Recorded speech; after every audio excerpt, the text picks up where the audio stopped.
Welcome to Uriah Heep, the Magician's Podcast. I'll be covering every studio song the band has recorded and every bonus track that I can find.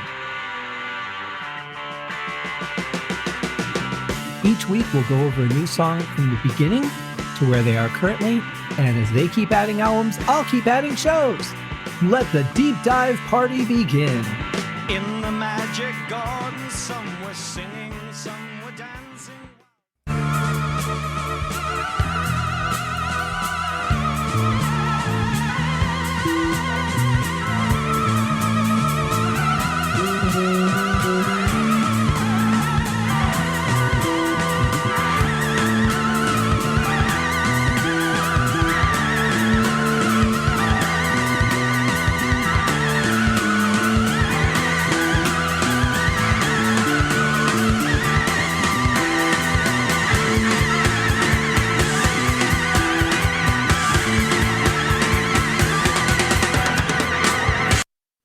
Killer solo. And you can't get much better than that. That is so cool. Mm-hmm. Very, very well played, very controlled. I didn't feel like he sped up or slowed down at any point. It was very consistent. I think that wouldn't have had anywhere the impact that it had without Gary Thain in there. That sounded so great. Well, what he played perfectly accompanied Ken. You know what it reminds me of? I didn't make this connection until now, but it has that same kind of jazzy feel to it. Is the guitar solo section in Salisbury what they're playing behind that? Sure does, yeah. Interesting, but yeah, you're right. Gary really makes that happen. He's playing whatever the notes that he's using are like just perfectly put together for that. It's not like this real simple little accompaniment thing. He's really playing along, and it just changes the whole feeling of what Ken's doing. It just made it sound so much better. Yeah. I can only imagine, that he had just the grip from hell. His hand must have been so strong. Yeah. From the way he plays. Probably. How many concerts, 500 concerts, probably during his lifetime. And, Oh man, what a player. And what a writer though, too. I mean, to write those parts as a bass player, I mean, it's just some really incredible stuff. His whole thing was being so melodic. He was so all over the fretboard, but not in a trashy way at all, and not trying to be overbearing and not trying to be the star. It was a song within a song for him, I think. Very much so. And I really think he picked up well where Paul Newton left off. Yeah, for sure. Absolutely. Yeah. All right, let's hear what they do next. Right.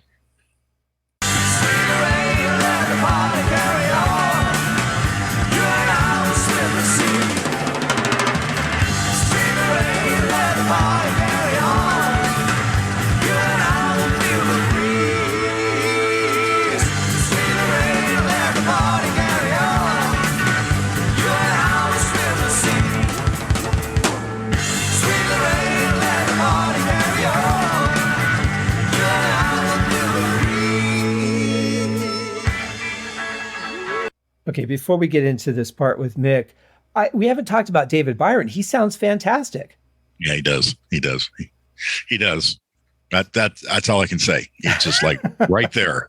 It's perfect. And I would think, I mean, this is something that you really build endurance when you're playing live, because in the studio you can slow down, you can take breaks between takes, whatever you want to do. But when you're playing live, it would be enough to do the songs. But when you're playing at a faster tempo, you've got to pump out those words too. And you're running around and you're doing stuff. Yeah. Yeah. Lee was back there having a really good time.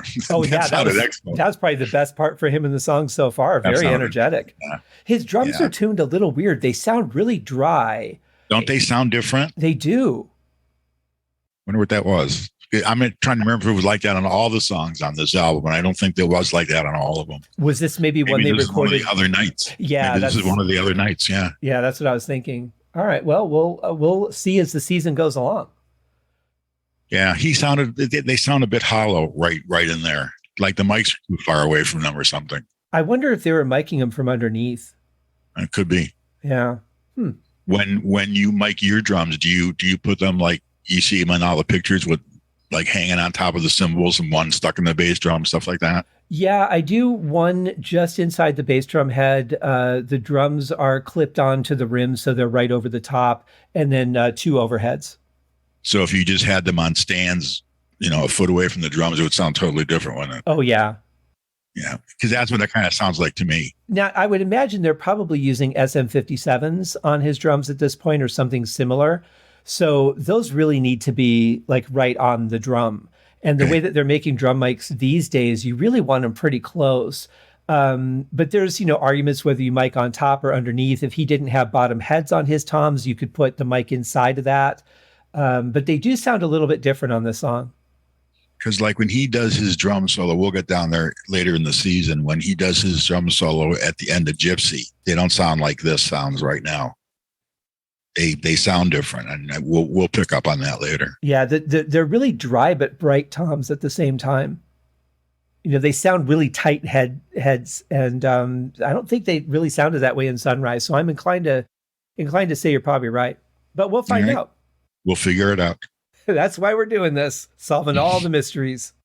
That's right, every single one, and there's only 837 to go. It's going to be a long this season. album, just in this album. That's right. Yeah.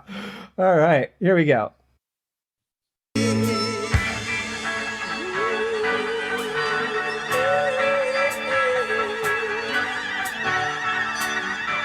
Lorraine, Sweet Lorraine. Hey, Dave. Yes, sir. Is Mick playing a little bit higher in register than he does on the song there? What do you mean higher in register? Like higher notes on the scale? It doesn't sound like it does on the album. Higher on the fretboard? Yeah. Yeah, he's probably in the D position he's probably up about the 9th fret rather than being on the 3rd or 4th fret where he would have been on the album. Yeah, he's probably playing an inversion. Yeah. But I like that because I don't want to go see a band that sounds like the album. Give me a live show, do something different with the music. I love what they're doing here. Yeah, I think I haven't played this song in a long time, but I seem to recall playing G in the D position about the 9th fret or something. I mean, it's way up there. It's not really, really super high. It's not an octave up. It's just an inversion. It's 7 frets higher. Yeah. Yeah, it works, but I just like that it's different. Yeah, that's what's good about live albums. Everybody does something that they don't do on the studio albums. They do them differently, and I think this is just one of those things. Yeah, sure. Yeah.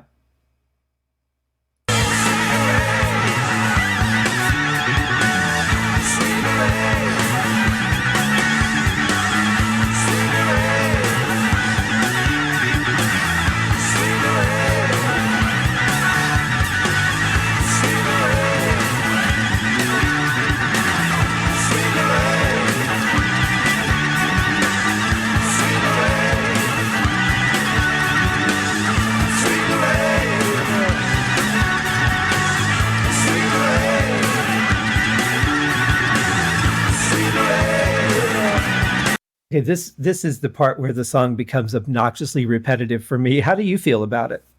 I love it. The energy is great. The energy is I was great. just thinking to myself, how do they know when to quit? Obviously they knew when to quit, but the energy level right here, I just really, really dig it.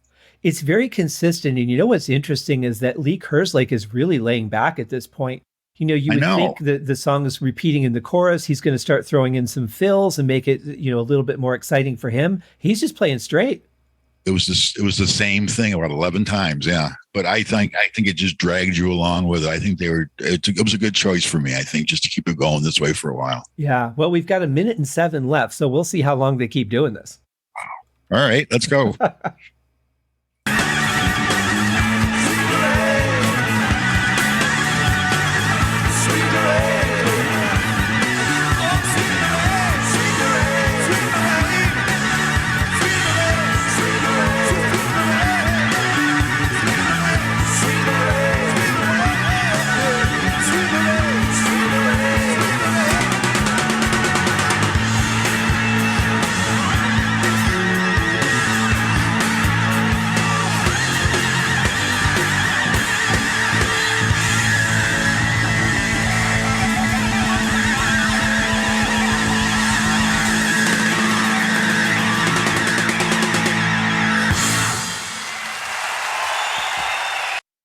Okay, we're going to play the end of this in a minute, and then I want to actually go back and reference something that Mick played. But dude, that is just so much energy right there at the end. It just culminates in just a burst of music that really was impressive.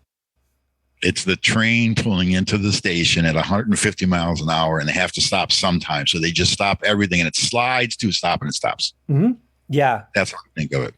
Now, I have to give props again to Gary Thain, because that repetitive passage, if it wasn't for what he was playing, I would have been fairly bored after the third or fourth one. You know, even though the energy is there, it's like, give me something different, play something different behind it, put a solo in there, do something other than just repeating the exact thing over and over. So I love that Gary was, doing something that really kind of drew my interest in and just moved me through that section.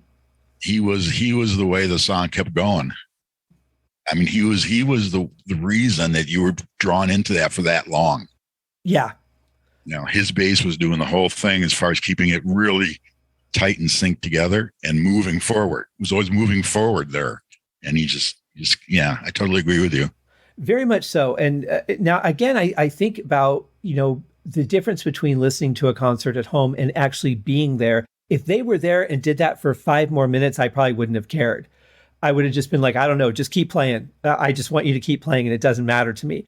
Being at home and listening to it, I'm like, if they keep doing this, I'm just going to stop listening to the song. And that's, again, why I have that disconnect with live albums versus being at the show. I beg to differ. I just think Uriah Heep has always sounded great live. I mean, they don't ever get boring to me. And even on something like this album is so well put together, and that section of that song is just like where it's even as long as it took, it ended too soon for me. I could listen to that for another 5 minutes. See, and if I was there, I probably would have started with, oh my God, they're doing Sunrise. And then, oh my God, they're doing Sweet Lorraine. And then, oh my God, they're doing Traveler in Time. Right. Exactly. Like when I saw them for the first time, when they were on the ending the Outsider tour, and I didn't know that they would be doing Magician's Birthday. I specifically did not read the set list. I didn't want to know. I wanted everything to be a surprise. And when they started doing that, I thought, oh, it's not going to last long. And they did the whole song. And I mean, Mick's part with Russell was just phenomenal. But being there, being in that energy, they could have played anything and I would have been perfectly happy. Even Lady in Black. Even Lady in Black. Was that in Las Vegas, Scott? Yeah. Wow, that must have been great in Las Vegas. That must have been a lot of fun over there. Oh, yeah. They probably had a great time over there. They really seemed to. And when I interviewed Bernie, he said that was the first time he had been to Vegas. Very cool. So I thought that was kind of nice, because he was just like, yeah, I really enjoyed it there, and he's looking forward to coming back. So my fingers are crossed. If they did this song live, I think Russell would have really dug it. Oh, for sure. For sure. The drums would have sounded twice as big, though, I guarantee, because his kit just sounds huge. Yeah, it does. It does. This is a great tune. And it's really well placed within the album, I think. It comes right off the other one, and everybody got really into the album right then on that first song. And this just keeps it going right along. It's just really well put together where it is. And I can't imagine a better song being put there. Mm-hmm. I would agree with that. Maybe Easy Livin', but this was damn good choice. Yeah, I think the thing is that Easy Livin' had gained a popularity pretty quickly. So you don't want, well, they put it in the 4th position, though. It's like you don't want to burn your head out right off the bat. Right. Usually save Plus those for later. Slow. It starts slower, and this didn't start slow. This is where it went right in. Yeah. And it's less than 3 minutes for Easy Livin'. This song's 5. Yeah. Yep. It's that section that we didn't get bored with, which is so great that made the song longer. Mm-hmm. That's exactly. Right. Yeah. Well, let's hear what they do from here on out, because I think they're going to probably get into a little talking or something. Thank you. Oh. There's some chewing gum on my boot, and I keep sticking to the stage. Yeah.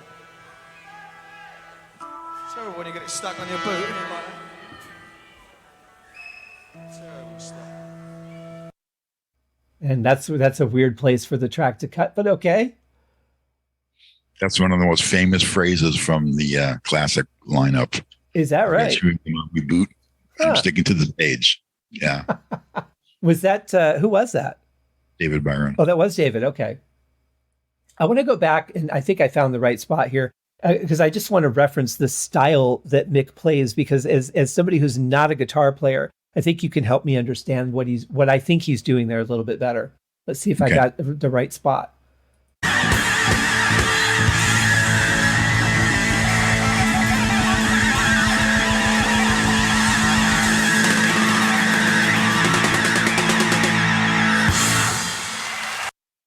Okay, so if I remember what this style looks like, he's really moving his fingers very, very quickly on the fretboard. Do I have that right? Yeah, he's playing fast. But he's not picking all that. He's not picking every one of those notes. No, he's doing a lot of trills. He's doing a lot of trills. His left hand doing all the work, and the wah-wah's going relatively slow. He's cycling through the frequencies, one every second, and maybe one every couple seconds for a while. Then, as you'll note, it got longer between sweeps, and his left hand didn't slow down a whole lot, but his foot did. So the wah starts to slow down. He locks into a frequency at the very end, and when it's like full on distortion and it's as loud as it could be, he found that spot where it's just screaming at you. And if anybody was going to hurt your ears, that would do it too. And they didn't let it hurt your ears, but it ended right where I think he wanted it to end, right where that. The wah seems to me like it's about, I don't know, 3/4 up, but it's not real troubly and it's not real in the middle. It's like right in that sweet spot. Mm-hmm. It's very, very well dialed in. Is there a name for that style of playing where you're using your fret hand to make the notes without picking? Well, I don't know. I mean, I do it all the time. I mean, every guitar player does that at some point. Mm-hmm. Yeah, because if you're not picking everything, you're doing it all the time. You're playing between the pick, between pick notes. But that's like he's probably got his right hand waving it, doing the up in the air thing and making faces. Right. That whole. But his left hand is playing you're getting all the sound out of the left hand. So it's trills and it's on off. It's staccato on off the strings where they're open strings. You're hitting the 3rd, 4th, 5th, 6th, 7th, or 8th fret and not anything between those notes, but it's still making a noise because your finger tugged at that string when you let go of it before you hit the next note. So it's it's like it's just a great way to be able to use your right hand for something, and then left hand's keeping the music going and your foot's going, and eventually he got his right hand back on the guitar and finished the song off. And it's kind of a signature thing. He does that quite frequently. Yes, he does. Yeah. And you would think that kind of playing, you would have a lot of muted notes in there if you're not, again, just his precision is phenomenal. Makes a good performer. I mean, obviously. And he loves to do that kind of thing. Yeah. So when he's playing live, that's what he does. I'm sure he did it back then because we've all seen video, and I'm sure he's kept that. It grew, I think, during the course of his career, where it became a real signature mark. People wait for that kind of thing, and they really dig it when he does it. So he's used to doing it where his left hand is doing the work on the notes you're hearing, and his right hand is talking to the audience. Now the real question is, did he smile back on those days on stage like he does now? I hope so. I mean, he had a meaner face back then when he wanted to. I hope he smiled, though. Yeah. I mean, now he smiles from beginning to end, but back then, like if you look at a lot of the photographs of the band, and even if Ken is smiling or Dave is smiling, and Mick a lot of times is not. And it seems so contrary. Yeah. He seemed like he was kind of introverted, but I don't think he is an introvert. Mm-hmm. I wonder if he was back then, though, maybe. Could be. Yeah, it could be when he was on Don Kirshner's rock concert. When you see that video when he's doing Steelin', and he's playing on a white Strat that they used because something happened to the guitar. I forget the whole story, but ended up using somebody's Strat, and he's growling at the camera because that was Mick back then. That's when they were making their mark. That's where they were super famous, and that was his thing. He was kind of like that. Now he's all different, obviously, because he's older, and he's cemented in his ways that ended up working well for him. So it seems to me like he smiles all the time now. I mean, yeah, definitely.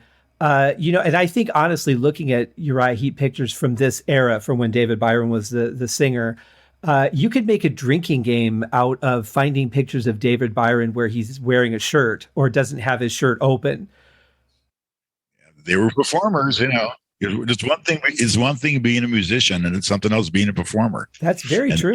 They had both things going, Very true. There are musicians who are performers, and there are performers who are musicians, right? So I think they were really into the performance aspect of what they were doing, and they were really dialed into, this is the best we sounded ever.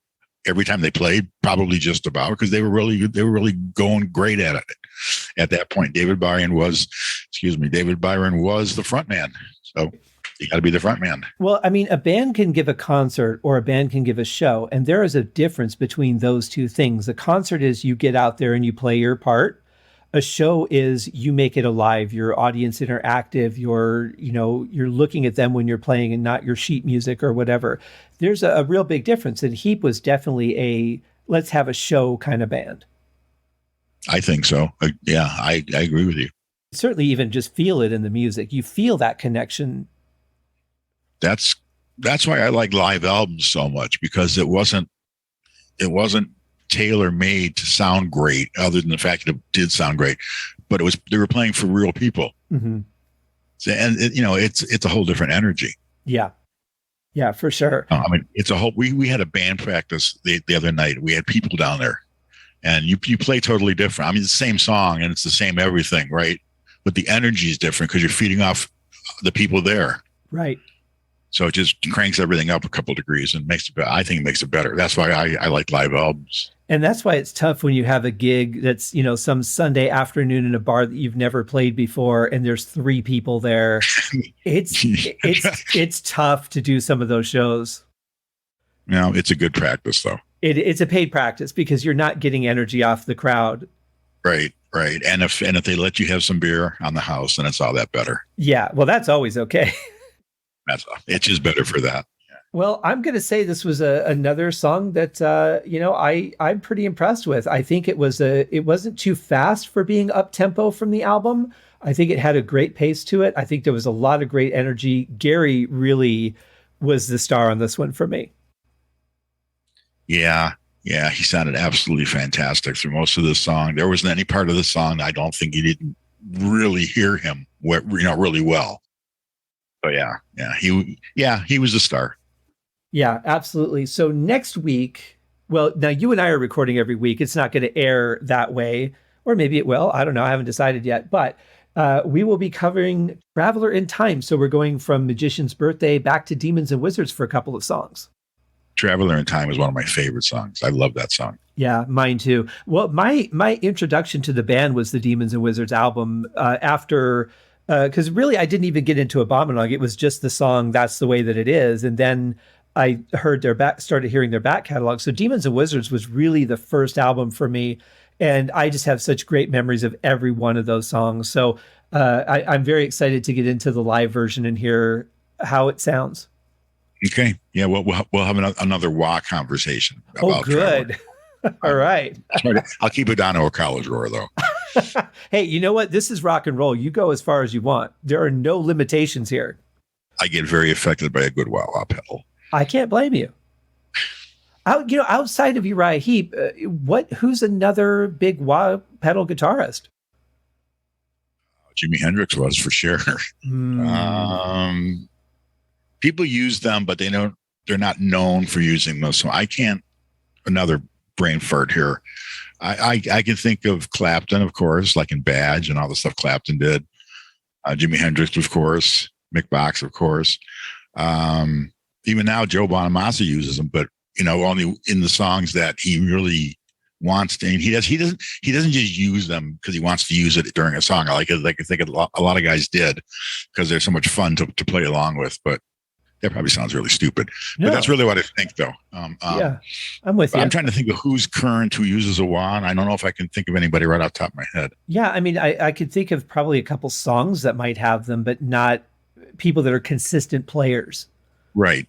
People that are known for their, Jimi Hendrix, Eric Clapton, Jimmy Page used it, of course, but I'm thinking, back classic rock and roll, classic. So I'm not sure. Well, Dave, thank you for joining me for another episode. I look forward to digging into Traveler in Time next time. My pleasure again. I will talk to you when I talk to you soon. We will do that for sure. Take care, my friend. All right, Scott. Hang in there. You too. Bye for now.